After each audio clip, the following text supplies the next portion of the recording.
Coliseum here in Omaha, Nebraska. Wendy Macpherson, Sopranos, ready to start match number 1.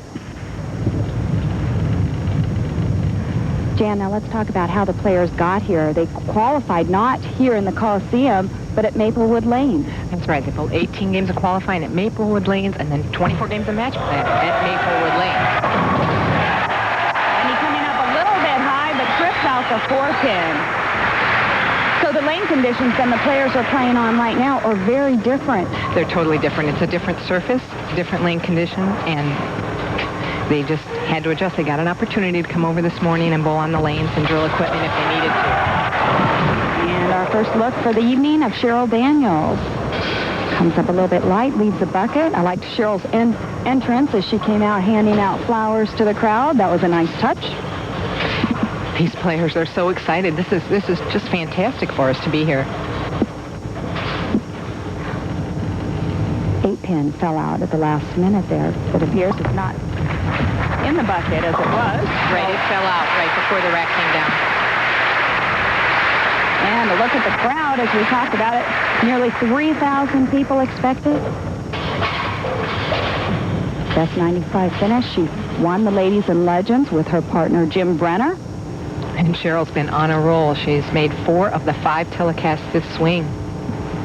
A nice percentage. Is there anything she contributes her success to right now? Not really. A little bit light again. This time, the full bucket remains. She appeared to have a pretty good shot in warm-ups, but again, I think that's going to take a few shots for the players to get comfortable with all these people watching tonight. Well, you talked about the different surfaces. Now, Maplewood Lanes is a wood surface, I take it, and now we're on synthetics. Mm-hmm. So the conditioner carries down differently and moves around the lane a little bit differently. And did not finish enough. So she leaves 2. Cheryl Daniels now trailing in only frame number 2.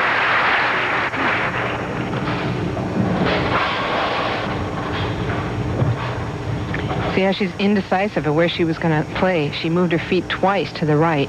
She wasn't sure how much the oil had carried down the middle of the lane, so she didn't know how far right she needed to move her feet. It's obvious now. Next time she's probably going to even move a little farther right. Mm-hmm.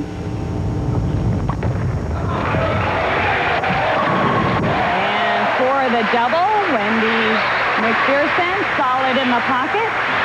Dan, Wendy has only bowled in half of the events this year. Right, she had an arm injury. She had arthroscopic surgery on her arm, and she was off. She went through 2 months of physical therapy, 2 hours a day, 5 days a week. She came back throwing 14-pound equipment 4 weeks ago and just went up to 15-pound 2 weeks ago. So she's really excited to be there. She's worked really hard to come back, and if you saw her just run out that shot, she said, I'm going to play to the crowd. I'm going to try and play it. She's the only one of the players that said they're going to make, they really want to really work towards the crowd here, and maybe she can get them on her side. And that's a great way to get started, getting the crowd on your side, throwing a turkey right off the bat, and it will be tough against our top player.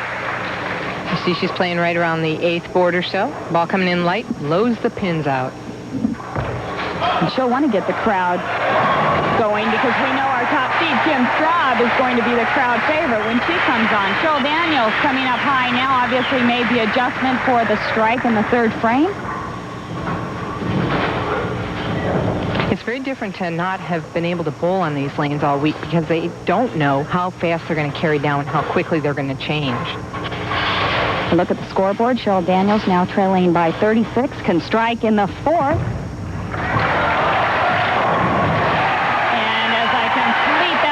If she strikes in the 4th, she cut that deficit down to 26. Cheryl Daniels is now heating up the crowd, but we'll have more action from here at the Sarban Coliseum. Don't go away. Here now for the Omaha Lancers Open, and as we've had before, Carolyn Dorn is our sideline reporter, and she is with Anne-Marie Dugan. Anne-Marie, the excitement tonight is enormous down here. Have you done any different preparation for this tournament? You know, Carolyn, I haven't.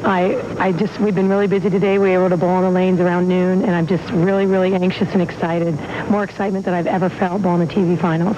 Good. Well, good luck to you tonight. Back to you, Leila. Thank you, Carolyn. And the excitement is building as this lady right here, Wendy Macpherson Papanos, has opened up with the first 3 strikes. Let's see if she can make it 4 in a row. It's been since 1993 that Wendy Macpherson Papanos has won a title. That's one of her goals, to win a title soon. Ball hooking up a little too high. Her string stops at 3. She leaves the 3-6-10. And a little bit of a break there. Actually looked like she didn't get good footing on that shot. She slipped a bit. Again, different approaches than we bowled on all week also. I think the momentum, to try to keep that momentum up while we take the breaks and everything, is going to also be difficult for the players to keep going. Nice fair conversion. The camera angles for the first time we're seeing. It's fantastic. During the break that we just had, the reason they sat a little bit longer maybe than normal, we have players warming up because of the unusual format. There's only these 4 lanes here. There's no other lanes. Normally our players are to the side warming up, the number 3, 2, and 1 seeds. So they're able to come on during every commercial break on the alternate pair here, 1 and 2, and just throw some shots to try and stay loose.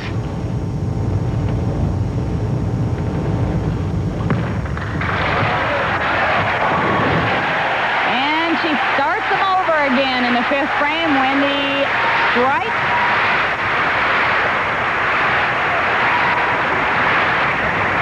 Watch these pins just blow out. Look at the 5 pin go to the left, take out the 7. They are dancing everywhere. And Cheryl Daniels, as she doubled as we went away for commercial, had started her own dance. And really hoping to get that one to try to put any pressure back on Wendy, but comes up a little light.